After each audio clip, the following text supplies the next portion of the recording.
and today we're going to be talking about this right here. U.S. expat retired in Korea, where people say, but you can't retire from a salaried job. Really? A lot of people do it, but the problem is a lot of people don't want to do it, so they don't. I you know, and I can see both sides of the story of this. This is kind of an interesting little video. Uh, I saw some stuff on social media this morning as I was drinking my early morning latte, dark roast. We're doing a vanilla syrup on there. Yeah, it's working. It's good. Nice, clean. Little bit of chocolatey earth tones in there. So anyway, it ends up that I can understand why people would say, but you can't retire from a salary job.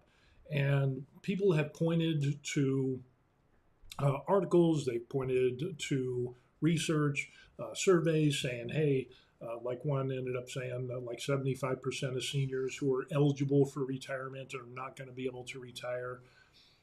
They have to put off their retirement. Hell, there's even articles and surveys that talk about people who are retired that are going back to work because they can't afford to retire. So that might seem like, you know what, if you have a salary job, you're never going to be able to retire. And so then these people will go on this rant about how we need to tax rich people or the government needs to pay or whatever it is.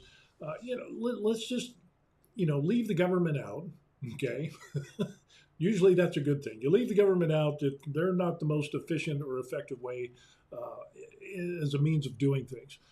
Let's just talk about our sphere of influence and what we can do. And I'm going to go and point to my own life because I was on both sides of the fence of this. The way I was raised was severely dysfunctional. Nobody talked about retirement. Nobody talked about, hey, you got to have a plan, to eventually retire.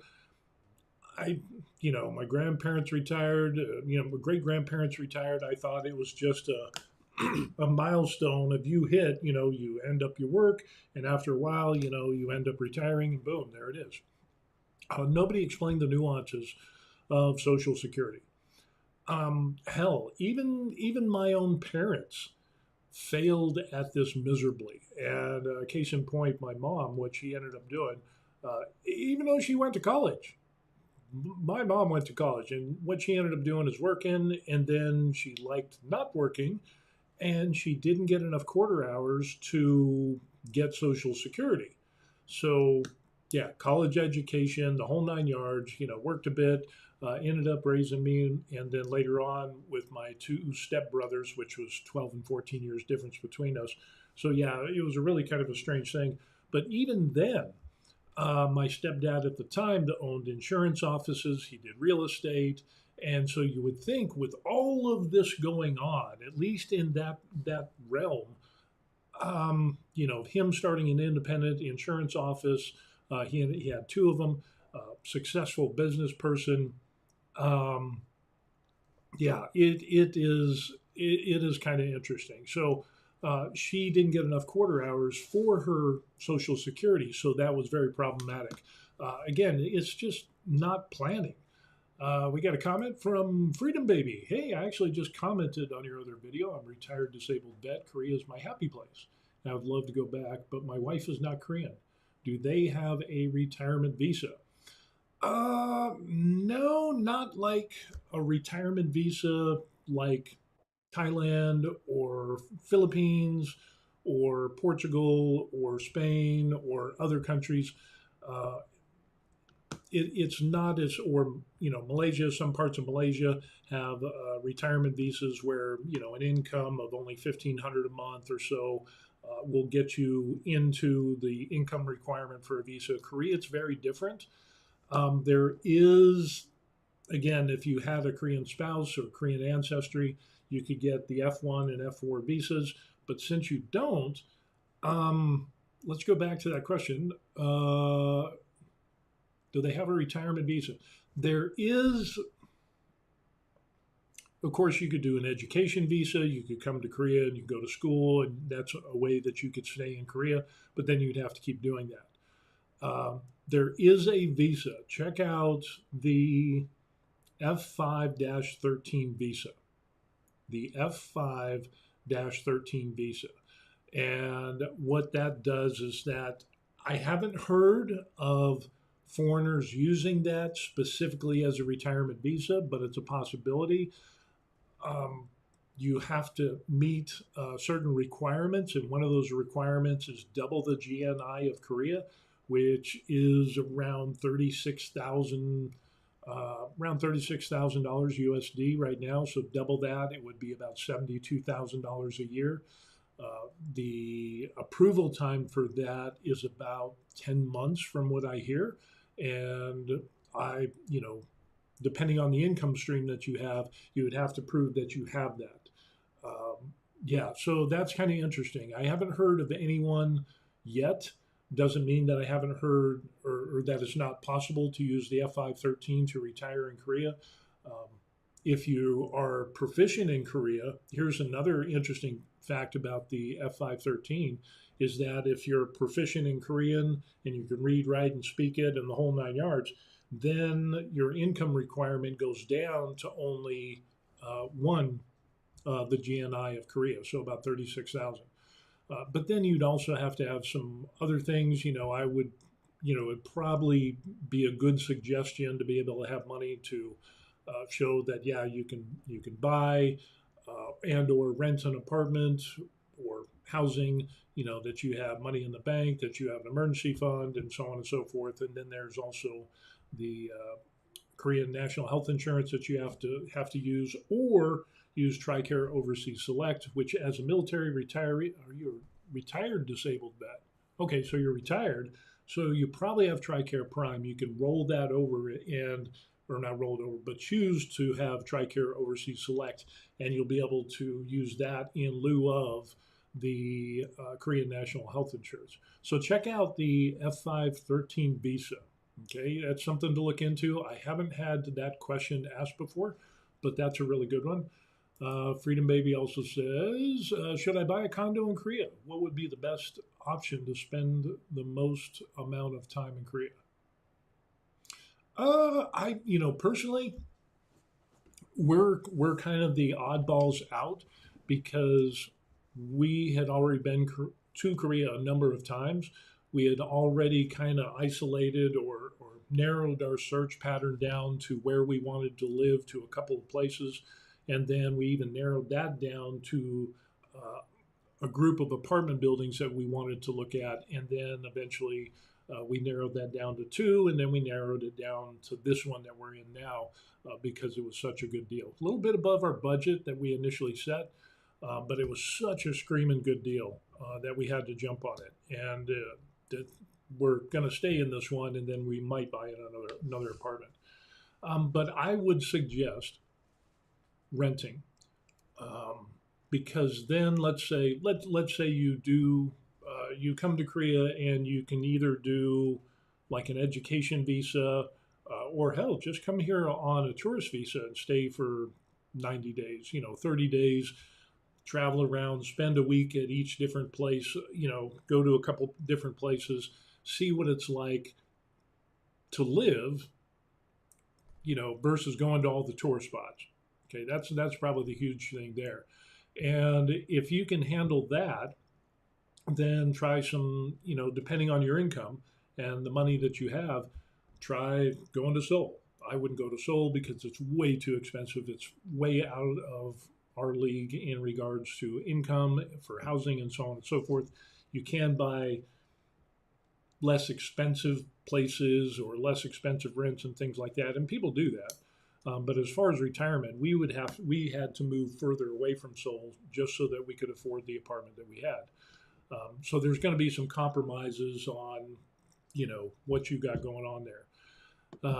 Yeah, and of course, the bigger cities, you're going to have more expensive apartments. Smaller cities, you're going to have better prices, depending. Again, there's always that disclaimer.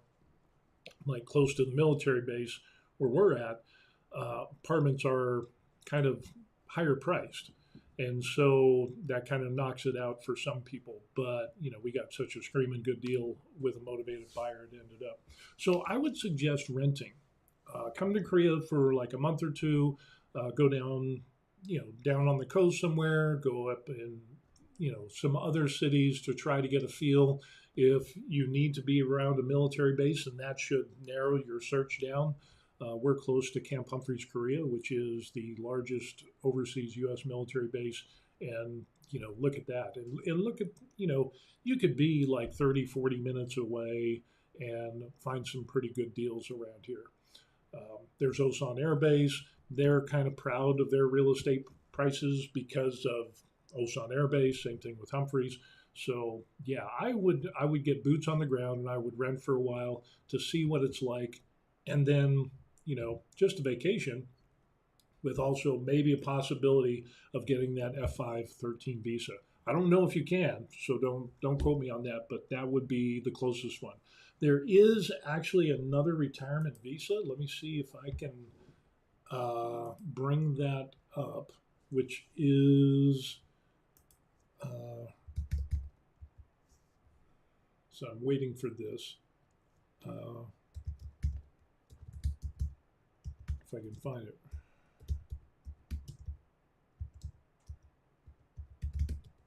But I think they do, but it requires a bunch of money, and so it's really not kind of cost effective unless you have a buttload of money or got an inheritance or you're really smart in investing, and that's what we're going to talk about later. Um, but with that, yeah, a lot of people say you can't retire from a salary job, and let me see. Yeah, the F513 visa is permanent residency for pensioners. So you have to show, you have to be 60 years old or older at the time of application. Uh, GNI capital changes every year. So around 33 to 36,000 won. If you speak, read, write Korean fluently. If not, then you'll have to be able to show the income of double the GNI of Korea. You have to be in South Korea on a valid visa to apply for the F513. And of course, you'd have to go to an immigration office. You would need your passport, your alien registration card. So that means that you would have to be in Korea on some other type of visa. Maybe it's a work vacation visa, part-time work visa type thing, or education visa. And then from there, you could put in for the F513. The other one is, no, that's not it. That's not it. That's not it. There was another one, but you would have to invest in the Korean economy in some way, shape, or form. But it ends up that was just way, way out of our league. And I'm just making an assumption here, as I'm also a retired disabled vet and have some other, retirement income that I have. Yeah, I wouldn't be able to make it, and there's a lot of people that I know wouldn't be able to make it because it's such a huge amount of money that you'd have to come up with. So it's not like the friendly retirement visas of Thailand and Portugal and other Asian countries. So now that we went down that rabbit hole, let's get on to the thing of saying that you can't retire from a salaried job. Uh, for some strange reason, this has been gaining momentum, at least in my feed. For some strange reason, it just pops up, and it's like you can't retire on a salary job, and then it lists like a bunch of billionaires, and look, they're not salaried workers. Well, that's comparing apples to oranges. Those are two entirely different things. But for the people that say, well, you can't retire from a salary job, that's not true. What is true is that the people who don't plan and work towards the goal of retiring early or even retirement period, they're not going to be able to retire from a salary job because they don't make the necessary sacrifices. And talking about sacrifices, hats off, tip to all the veterans that are out there who served. Whether you're, just did a few years or you stuck it in and did the suck for 20 or more years and retired, thanks for your service. And I always feel weird when people tell that to me. It's, I have doctors and, therapists and whatever that say, oh, thank you for your service. And I'm like, I don't really know what to say to that. So if I made you feel uncomfortable like that, give me a like on the video because I know that's just weird. So I wanted to pass on that weirdness. Uh, so anyway, the interesting thing is that most people won't make the sacrifices like veterans do, or people that realize that you have to work hard and grind it out early in accordance with a retirement plan, and then you can retire or retire early. Most people want the retirement life now, and they want the retirement life later, but their work and their savings and don't reflect that. So that reality just kind of just poof goes up like a fart in the wind. It just doesn't work. But then they make the claim that there's no way that you can retire today. And again, looking at the articles and the surveys, 75% of seniors who are eligible to retirement soon don't think that they're going to be able to retire. Well, look at the median house costs in the United States. It's a huge number. Now, again, it's a median cost, so, there's that. But prices are ever increasing. Jumps in expenses every year seems to be going up and up and up, which they are in the rest of the world. It's just not as much. Medical prices have gone through the roof. Thankfully, the current administration that we have is taking some steps to minimize that, so we're not getting price gouged at the pharmacy for our medications and drugs, which is a good thing. I'm an independent, so good ideas from both sides of the aisle is okay with me. But with that being said, what could you do as a person who's either young? Here's some things that I would pass along. First, you have to have a plan. And you have to have the idea. You have to have the thought that you want to retire and or retire early. And for some people, you don't have to be young. You could be in your 30s, your 40s, hell, maybe 50s, but you would really have to grind out some stuff and just work your tail off. The good thing is most people get Social Security if they work their entire lives. So you're eligible at 62, at least for me. I'm going to be 59 here pretty soon, so I got a couple more years to hit that and ring that bell. But you have to realize that you have to put in the time to get your Social Security. So that is kind of the huge thing. The higher the paying the job, the better your Social Security is going to be. So look at that. If you want to retire, Social Security is going to be a part of that. Now, is that going to be around by the time a 20-year-old is watching this video? I don't know. But with that being said, at least start with the Social Security. And then after that, because Social Security is on shaky ground as it is, that's when you start looking into the jobs. Most people want an easy job. They don't want to do the hard jobs, but we see this relationship of the hard, sucky jobs most likely pay more money.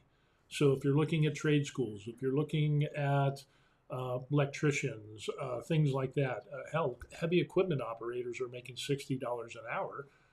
So when you see the guy or the gal sitting in the bucket loader or the huge bulldozer and they're doing road construction, and you're thinking, oh, wow, those poor people. That poor person is probably working towards retirement at a faster rate than you if they have a plan. So at $60 an hour, electricians can make $60 an hour. Again, it's going to be dependent on where you go. But the amount of money that you're going to have to spend to become an electrician or a plumber or whatever trade, welder, whatever it is, those types of trades, the minimal expense, and you have a big payoff in the end. Most likely you'll be in a union. They have their own retirement thing. You can have 401ks and so on and so forth. So look for jobs where, yeah, it might suck in the beginning, might even suck halfway through, but later on it's going to pay off in the end. So work the jobs that will bring in the money. Now with this, any amount of money that you bring in, you should live below your means. That is another huge thing.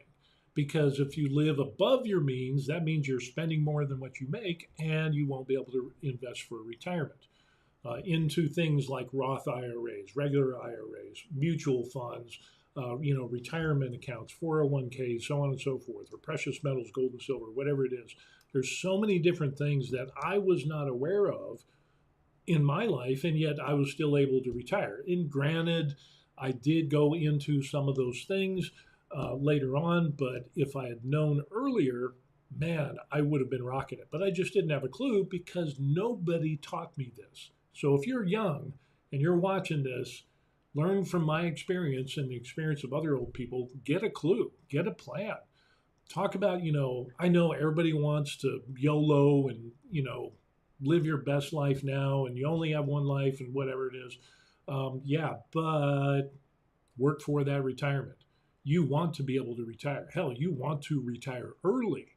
You don't want to have any debt. And that's the other thing. Living within your means, you need to pay off all your debts.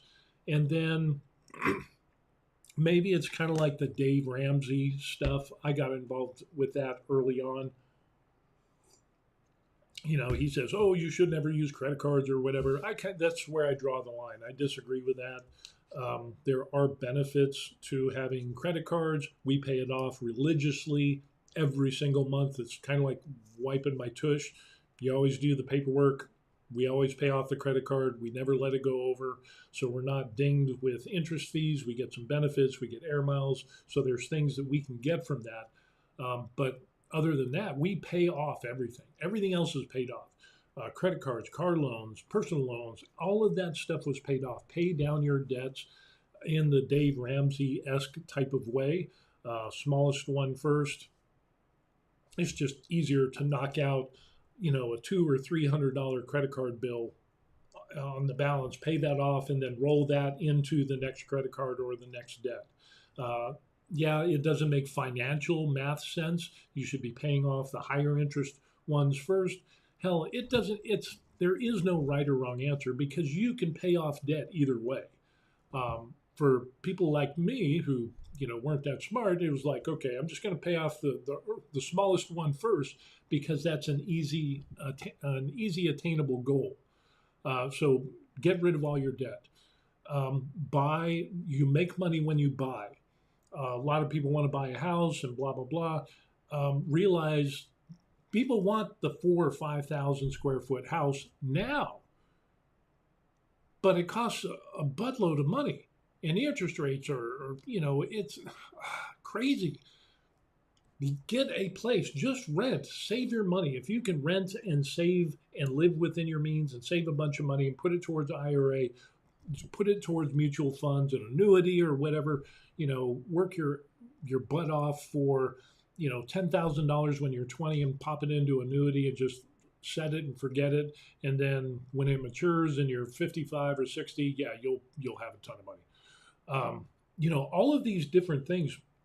But unfortunately, in school, we don't teach these things. And what's even worse is parents today don't teach their kids how to do this stuff. So now where does that leave us as older people? Older people can still get a clue. I know people that have woke up that were in their 40s, mid 40s, that the light came on and they're like, holy crap, I haven't saved for anything. They think about retirement because they're in their 40s and now they're like, I'm not going to be able to retire. Yeah, maybe they'll have Social Security, but I've seen people turn that around and immediately downsize, live within their means, work second jobs, fund the IRAs. Maybe they get a house and they rent rooms out of the house. Yeah, it's uncomfortable and it can be odd and awkward to, rent out rooms or whatever. But hey, you got to do the suck now so you get the reward later, okay? Or maybe it's like what we ended up doing. We ended up doing investment real estate. And when I say investment real estate, it's an investment real estate. Yes. Well, I highly suggested everybody does investment real estate. Yeah, it's not as pretty and dignified as that. It's doing research, it's looking and finding the best deal that you can on the most ugly house on the block in the neighborhood, buying it low, living in it for 2 or 3 years, fixing it up on your own. So that's going to mean looking at a lot of YouTube videos and how to do things, how to do tile, how to do this, replace lights and switches and whatever, to make that ugly house a nice looking home, make it the best looking home in the neighborhood. Then you turn around and flip it after 2.5, 2.5 years. So you get tax free profits. Take that tax free money, roll it into the next rehab, do the same thing, worst house on the block, invest that money while paying down the mortgage and paying yourself to repair that house out of the proceeds from the last sale. And then you just keep doing that every couple of years. And eventually, that is a huge way where you're going to trade time for money, and it is pretty good. And for people that are veterans and stuff, you have your VA certificate, so that actually helps. I know there's people that say, oh, don't use the VA certificate, it's terrible. The VA certificate was able to get us into fixer homes where I wouldn't be able to get into a fixer home and get this whole ball rolling to begin with. So, well, it doesn't make financial sense. It's not about making financial sense. It's about getting your foot in the door and getting that first deal done. It's about buying that ugly house on the block, the worst in the neighborhood, fixing it up. And to buy that property, I needed the VA certificate, and that did it for me. So next thing you know, boom, two and a half years later, sell that house. What was the first one we did? I think we kept that property. There was another one. I think like the first deal where we flipped that, we made like $30,000, which was tax free profit. Yeah, because there's write-offs. If you sell a house and it's your primary residence, you lived in it in 2 out of 5 years, then guess what? All the proceeds for the profit of that house are tax free, with a limit of, I think back then it was $250,000 for an individual. For married joint, the cap was $500,000. So yeah, we took our 30 grand and we rolled it into the next house and fixed the other one up. Just keep doing that a few times every couple of years. Let's say you make $30,000 on the first house in 2 years. The next house you do, you're able to get $60,000. And you're paying down the mortgage, and eventually, in 10 years, you could have a paid off property.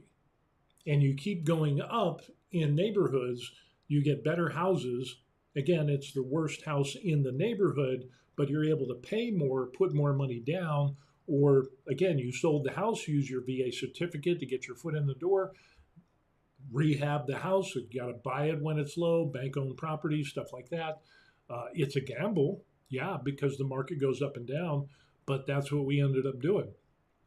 And, the worst case scenario, let's say the market, you buy a house and you fix it up and it's like you're ready to sell, but the market's down. And now the house is not what it's worth when you bought it. So you're upside down, but you're still paying and you need a place to live. So just ride out that downturn in the economy. And so when the market starts to go back up, then you go ahead and sell the house again, sell that house. We did that. The thing is, it's like, oh no, the market's going to go down, and it's like, yeah, but you still have to live someplace. So again, when you're looking at all of this and saying, and keeping in mind that you have to live below your means, keep that as a contingency of, well, if I can't sell after 2 years, I don't want to be upside down. I still can live within my means and pay the mortgage. And if there's a downturn in the market, I'm okay, because I'm still living in the house. And so I'm still living within my means. So that's something to take a look at. If you got any questions or anything, put it in the comment section, because I can actually see those things. So if you got any questions on this. But yeah, I've seen people in their 40s, mid 40s, start down this road, and they were able to do this to allow them to jumpstart their retirement savings, and hell, even just to get them to the point of where they had a huge chunk of money. And then when they hit 62, to be able to, take their Social Security and go retire overseas, and they have a big chunk of money to, rent, buy a condo, buy a house, or whatever it is, or hell, just have a big emergency fund. You got to have an emergency fund. And I'm totally on board with having a 6-month emergency fund, kind of that Dave Ramsey thing. But my grandparents were doing that before Dave Ramsey was alive. You had a long-term, short-term, and emergency fund. So yeah, it's not something unique to him. So yeah, but the whole idea of people saying that you can't retire by working a salary job, it depends on if you live within your means. It depends on putting money in good investments and maximizing your time. That's what it comes down to. And you're gonna have to make some compromises. You're gonna have to make, you're gonna have to say, well, I really love a BMW, and I've seen people that are like in their 20s. I live close to a military base. Even in the United States, military bases, you're seeing these young soldiers, uh, driving the Mercedes, driving the BMW. They didn't buy it outright, so the payments are high. The max insurance, has to be full coverage. And the story was, I remember a guy at Fort Lewis, Washington. My very first duty assignment. This guy bought a Trans Am, and he didn't have a lot of money, but he had, and of course, the car dealership right off a post has the highest interest rates for cars. And he bought this Trans Am, and he would be out there polishing it and washing it and doing the tires and armor all the inside. He's out in the parking lot playing the music, and it's like, wow, that is really cool. But he could only afford to like drive 2 or 3 times a month. The rest of the time, the car would sit in the parking lot, and he wouldn't be able to drive it because he didn't have any money. He ended up being an Uber driver before Uber was a thing.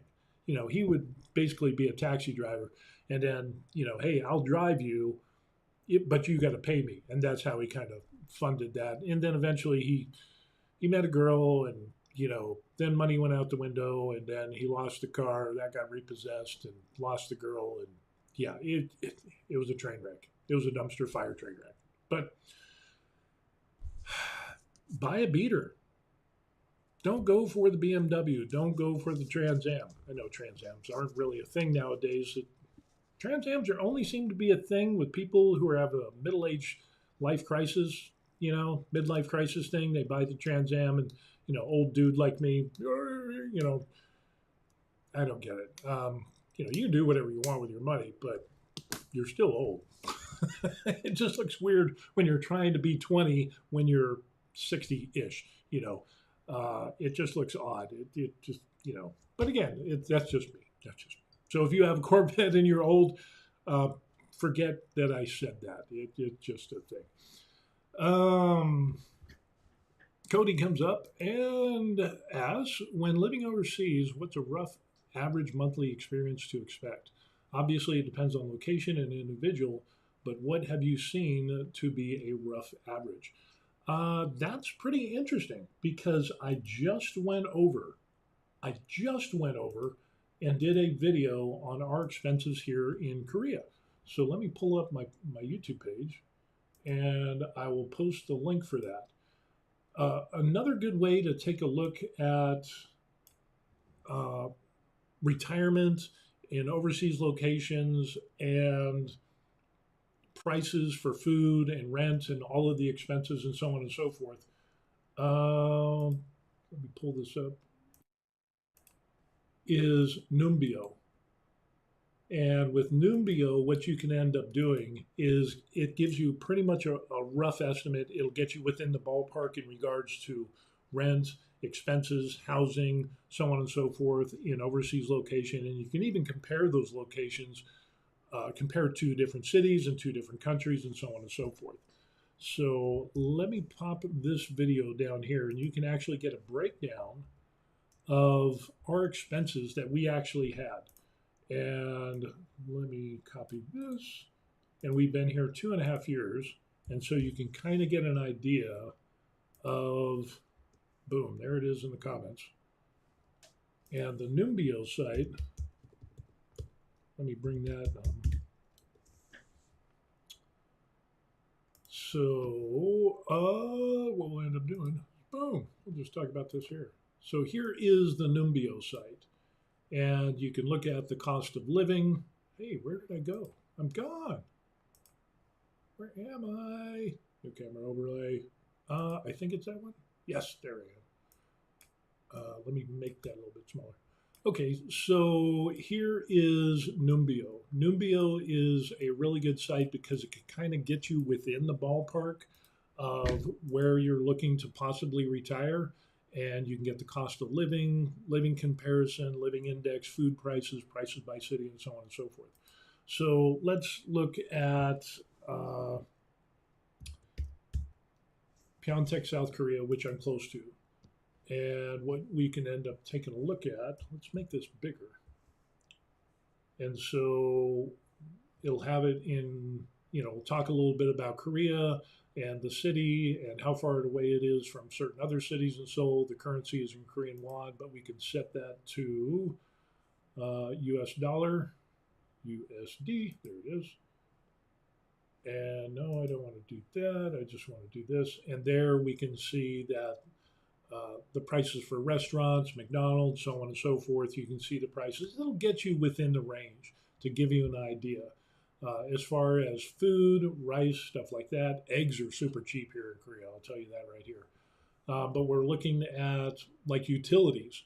Utilities, electricity, heating, cooling, water, garbage for a 900 square foot apartment is around 190. Kind of depends. And mobile monthly plan with 10 gig of data is around $17. Actually, our plan comes out to about $40 per phone for unlimited data, and we paid for our phones. So, but then we also have a bundle deal with our phone, our internet, and our cable TV, which in that video that I posted shows all of our expenses. Let me see if we can end up pulling that up. Let me go back to here. We'll get rid of that. But in that video that I just posted in the link below, let me see if I can pop this up and just do a quick little highlight. I guess we can just go back to that. Why not?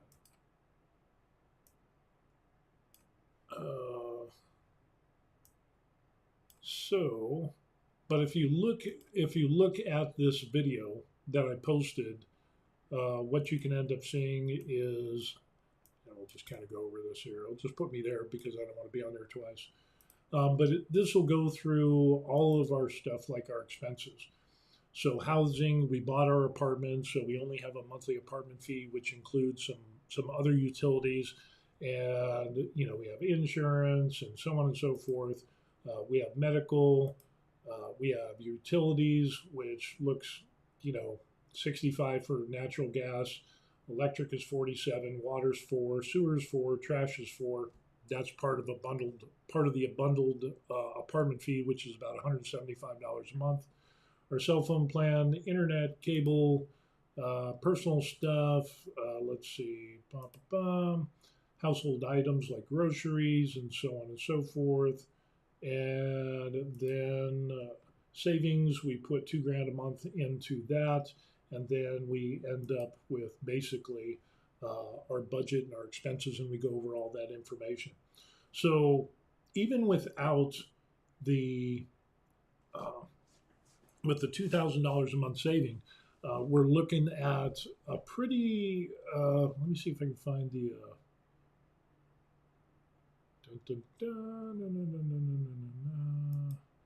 And SAN, Savings Emergency Fund. I think I went over all of this. So it was like little things in the way.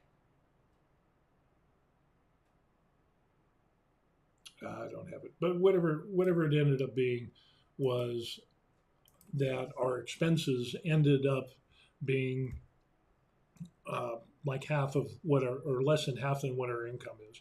So even without our $2,000 a month of savings, took at our income was, how much was our income?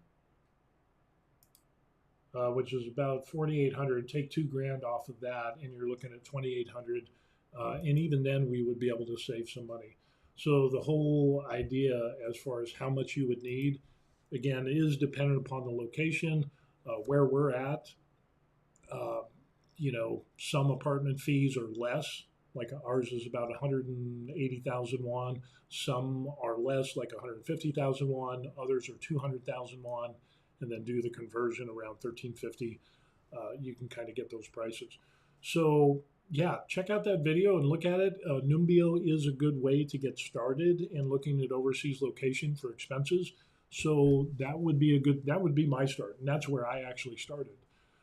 Looking at different countries, Thailand, Costa Rica, Puerto Rico, things like that, South America, but nothing really clicked.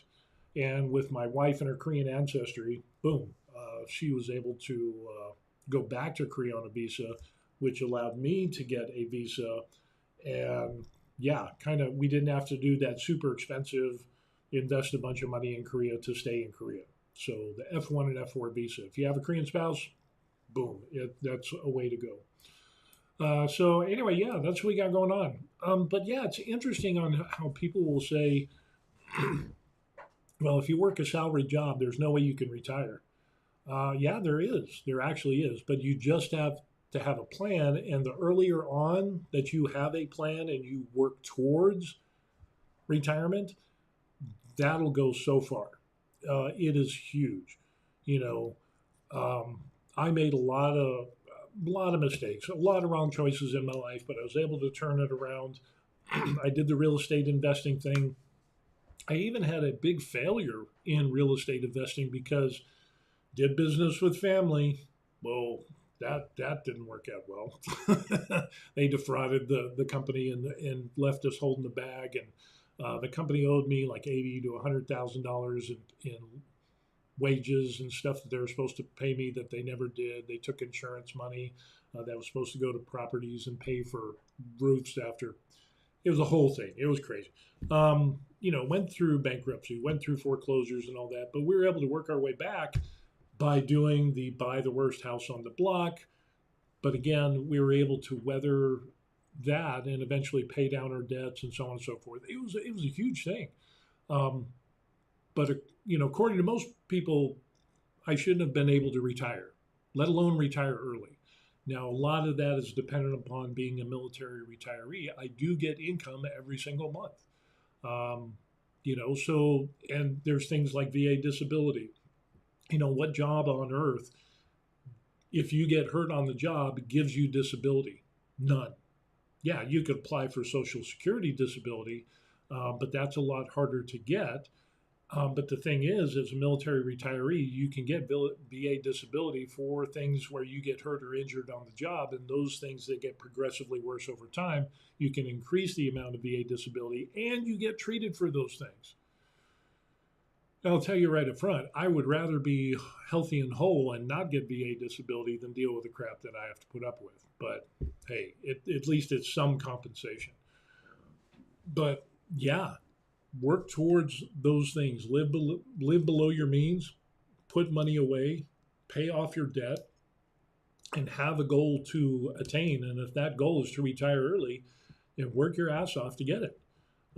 Even people that are later in life, we see more and more retirees, like the 75% of people that are able to retire can't retire in the United States. More and more people are looking at overseas retirement because the income requirements in some of these places like Thailand or Philippines or Portugal or European locations or whatever, you only need like $1,200 a month, or 15 or $2,000 a month, whatever it is. That amount of money you could not retire in the United States, and because of the increase in housing and expenses in the United States, there was people that my wife worked as a senior caregiver that worked for a company that did grants. So it's a nonprofit agency. Tons of seniors on Social Security couldn't make ends meet, and they couldn't buy toilet paper for the entire month. I'm serious. So, yeah, that's a problem. Sure, retirement overseas is not like the best thing in the world. And it's, some people don't want to, they don't want to leave the United States. But when forced with not being able to retire, not being able to afford toilet paper, and you're scrounging for food and, you can't stay healthy because you can't buy enough food because you're crimping the pennies and the nickels and everything on Social Security.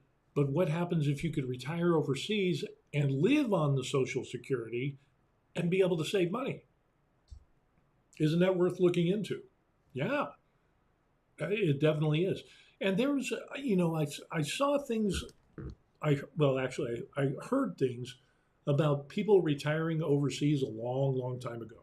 And as a young person, I was like, excuse me, I don't understand it. You got this guy who retired overseas. He's living in a small one bedroom. Maybe it's just an efficiency apartment. He's driving a scooter around, and it's like, look at the condition that he's in. You see it in videos now. You see people that are like, how can you live like that? And it's like, but you're missing the point. He's retired. And even though his housing is a little bit, rough, he still has a roof over his head. He's got some transportation. He's paying for his food and all his utilities off of his Social Security. And some people are doing it, with $700-800 a month, $1,000 a month, $1,200 a month. And some people are able to save, $50 or $100 each month from their Social Security as they are retired overseas. But the whole thing is, if it's retirement versus not retire, being able to retire, I would choose retire, and then do the things that you want to do. But yeah, you just need to get a clue. If I could go back and redo everything with the retirement options that you have today, with annuities, Roth IRAs, mutual funds, all of that stuff, work a job that has a pension at the end, at the end of the tunnel, or working in a union or working that has a pension or 401k. I would jump on that. I would work 2 jobs. I worked 2 and 3 jobs while I was in the military. So trying to do stuff. But yeah, there is a way that you can retire from a salaried position. We got Terry ends up saying, I retired at the end of August and my wife is Korean and we met when I was in the Air Force. We're looking at moving to Korea hopefully by the end of the year. Your budget video was very helpful. Well, you're welcome. You're welcome, Terry. You can check out my other videos. It kind of documents our journey here to Korea. They're not the greatest production value. And, I probably could have done a lot better on some of those videos, a lot of them, to be honest with you. But we didn't see anybody that did what we were going to do. I scoured the interwebs, YouTube and social media. I couldn't find anybody that retired in Korea that had content. I think there was some online content that I found, but it was kind of like in a blog, but it was like 10 or 15 years prior that they had went to Korea. So it wasn't, and then it was just a dead blog. So I figured, well, hell, we'll give it a shot and we'll, throw it up on YouTube and see what happens. And if it doesn't work out, we'll go retire somewhere else. I don't know. It just gives me something to do. But yeah, that has become a huge thing. And a lot of people like you, Terry, and other people who are interested because they have a Korean spouse to retire here in Korea. They don't mind being in Korea as a foreigner, kind of isolated.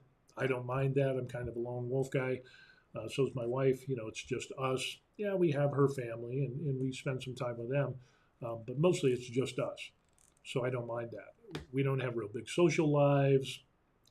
There's a few things I miss in the States, but for the most part, we've been here 2.5 years retired, and yeah, I don't want to go back. If I have to leave Korea, maybe I'll go to another country and retire, but I'm not going back to the United States. It's just, yeah. The expenses are too much, If I retired, you go to Florida, maybe go to Arizona, but with the rising crime rates and rise in expenses and so on and so forth, yeah, I just don't get the warm fuzzy with that. I see more longevity of being retired overseas. And if you want to retire in Florida or somewhere else, don't shoot me for not wanting to go there. And if you want to be in the United States and retire there, God bless you. Do it. Do what makes you happy and content. And if that means not retiring overseas, then drive on with your plan and be content wherever you are. So, but yeah, we documented our little thing, our journey here in Korea, and it's kind of interesting. So, but yeah, it gives us being able to retire early was cool. I retired at 54. We pulled the plug, had enough funds, investments that we had done, and again, the house flipping thing.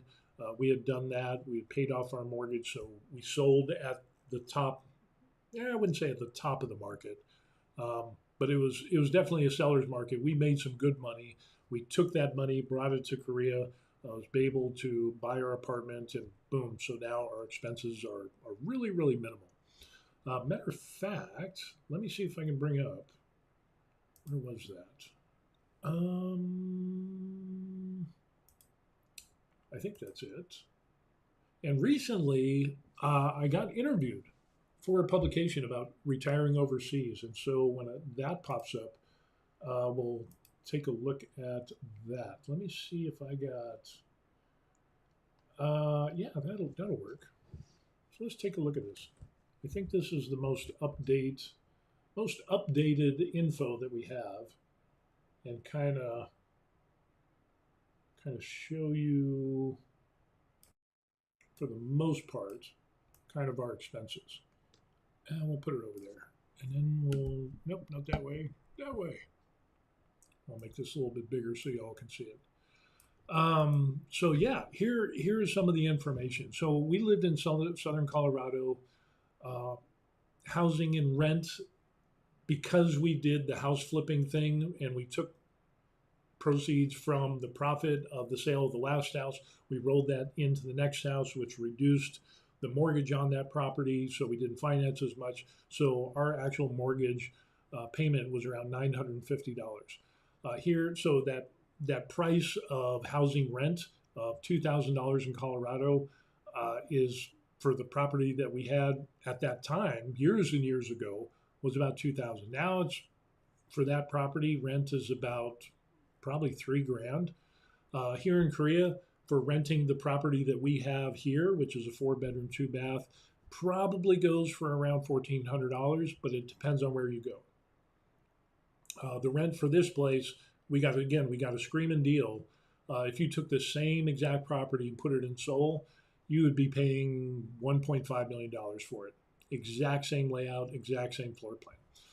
Property in the United States, property tax for a house in Colorado is $165 a month. Here in Korea, it's like 16, maybe 20, depending on the exchange rate. Electricity, $140 a month in the U.S. Compared to $40. Matter of fact, our last bill for electricity was $47 a month, and that's with running the air conditioners on AI mode, which is, wear shorts and tank top, and it's kind of cool. It's like 78, 77 degrees in our apartment, so it's kind of that balance. Gas and heat in the United States, we're paying $90 a month. Here in Korea, we pay 65. The highest being in the winter. So in the summer, gas and heat is really low, so that's kind of an average number. Water in the States, we're paying $40 a month, and it's $4 here in Korea. Trash, $20 versus $4. Internet, $75 versus $15. Cable TV, $135 versus $15. And we got 250 channels of Korean TV and like BBC, Nat Geo, and a few other things. Our 2 cell phones is $80 for unlimited service versus the $130. Actually, it was a little bit more, but initially it was $130. Car insurance is $115 in the United States. Here in Korea, it was about the same, $110 depending on the exchange rate. But because we're retired, what we ended up doing is we got a discount on our insurance. So now it's down to $95 a month. And the good thing is that if you're in an area that has good walkability, you might not even need a car. So you could save that. You could do public transportation. I'm not a big fan of public transportation, especially during the summer months when it's hot and humid. I'm not a bus fan person. I can do the trains as long as they're air conditioned during the summer and so on and so forth. But yeah, it's not, and it is what it is. Some people like the heat.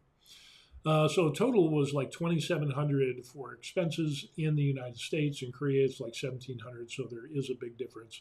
We're saving about half just off of those things. And when we get into food and some other items for our expenses, it ends up that we save, a pretty decent amount of money.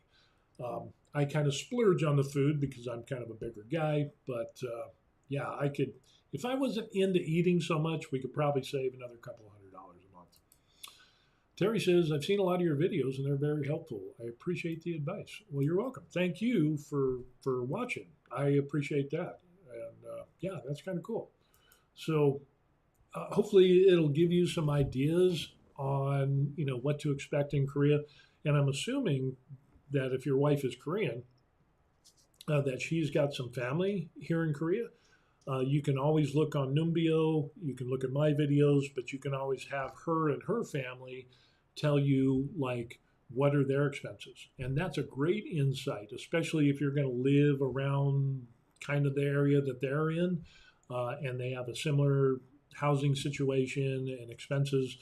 That can be really useful in doing the projection and finding out and saying, hey, well, how much are we going to spend for expenses? Hey, how much do you pay for property tax and water and gas and all of these things? Your apartment fee, how much does that come out to? Renter's insurance. That's something else that we currently don't have renter's insurance. And a lot of people in Korea don't have renter's insurance. The apartment complex has insurance against fire and flooding and so on and so forth. So if the reason of the fire or the flood was because of something that was on the apartment complex side, then that insurance would pay for those things, for those damages. Wouldn't pay for like our TV and all that other stuff. So you should get renter's insurance. But renter's insurance in the United States, I mean, that can get a little bit pricey. My wife is doing research on that now. She's looking over a number of companies and found out that, generally, so far from what she's found, for fire and insuring your personal items, you do a tally up of all your stuff. It's probably going to cost a whopping 20,000 won a month to get that additional insurance. And so for 20,000 won at the current exchange rate, which is 13.50, we just exchanged a bunch of money yesterday. That's $14.81. So peace of mind, is that worth an extra $14, $15 a month? Maybe for some. There's family members and people that we know that have never bought renter's insurance here in Korea. And they've been doing the apartment living thing for 25, 30 years. So go figure. Are you bucking the odds? Maybe. But I was surprised at how many people do not have renter's insurance in Korea. It just kind of astounded me. So there's that. But yeah, it's whenever I see somebody make a blanket statement, kind of like this statement here that says you can't retire from a salaried job or a salaried position, you can't be rich. First of all, the word rich is very subjective.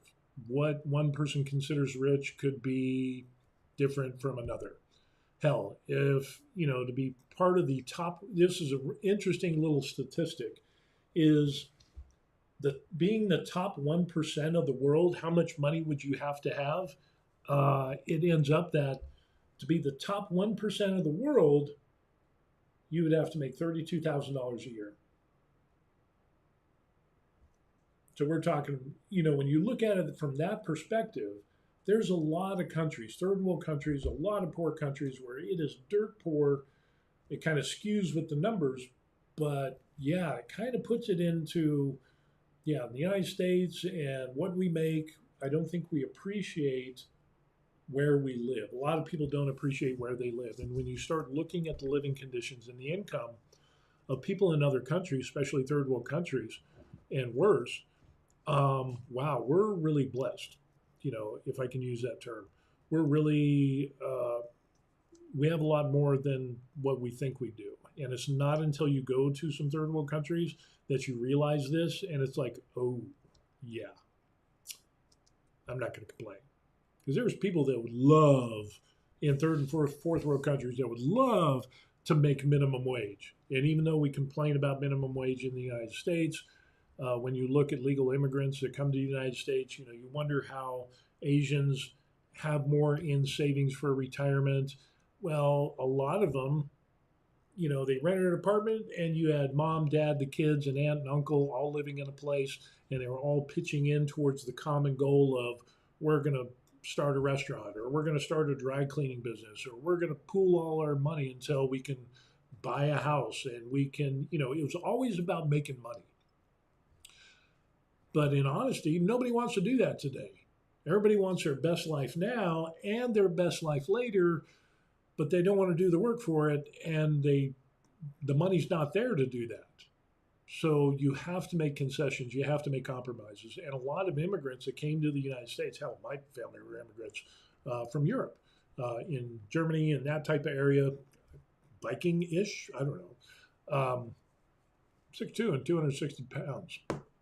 My dad was 6'4", 6'5", and his last name was Mach, M-A-C-H, and he was a big dude. And he was big and he didn't even work out. So, yeah, I'm going to say he was Viking-ish. But my family came over from Europe to the United States. Our family were immigrants, and they settled up north, and my mom and her family, they came from Europe, and they settled in the north as well, up in Pittsburgh area and so on and so forth, way back in the day. Grandfather was in Korea. He was in World War II, Korea, and Vietnam. Did the government, worked in the Army Air Corps, enlisted, then became Air Force, and then he did that for 30 years, retired for 6 months, did 10 years, went back, 10 years as government service. I think he retired as a GS 13 or 14, somewhere around there, and then he retired. But then it just, but he did the hard work first, and it paid off for him later on. But I think, and it's like, oh, well, that's a pension. Well, he chose to do the hard work. Find a job that has a pension and stick with it. Be stubborn. Live within your means and do all that stuff. If I can imagine how much more I would have if I invested in all of the retirement things that we have today. If I started off at 17 when I joined the military, it would be insane. I would probably be able to retire earlier than 54. I guarantee you that. And yeah, I'm still investing in, making some money and doing that stuff online. Even in my retirement years, we're still making money, still making plans, still buying assets to make money, and so on and so forth. So, don't let anybody sell you short and present this worldview of you can't retire because you're on a salary job. There's a lot of people that have been able to retire. Granted, they've had to retire overseas, but they've still been able to retire. Some early, some not so early, some at regular retirement age. But if you had the choice at retirement age to continue working in the United States and not retire versus going overseas and being able to retire, personally, I would choose retire. Then do the things that you want to do. But you got to live within your means. So, yeah, a lot of stuff going on.